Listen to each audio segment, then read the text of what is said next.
Hey guys, Andrew here. Welcome back to Drew Tutorial, and in this video I'm going to show you how to add money to your eToro account. Now once you're on eToro and you go through the verification steps, which means that you will need to fill in details about yourself, where you're from, your address, your residency, upload details about your bank statement and all this kind of stuff, you will be able to add funds. And this is the three steps that you have to really go through. So the last step is to add funds. So here you'll see to add funds at the top. You can click on that and you'll be able to deposit now. So you'll be able to put in the amount of money that you want. So you'll see it come up with a figure. You can always change that. So if I don't want to do 22,000, I can just say 2,000, right? For example, you can change the currency if you want as well. And you can fill in your bank details right here.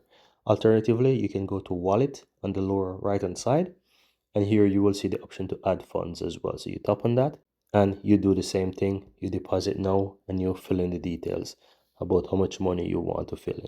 And that is really it, guys. Very easy and very simple.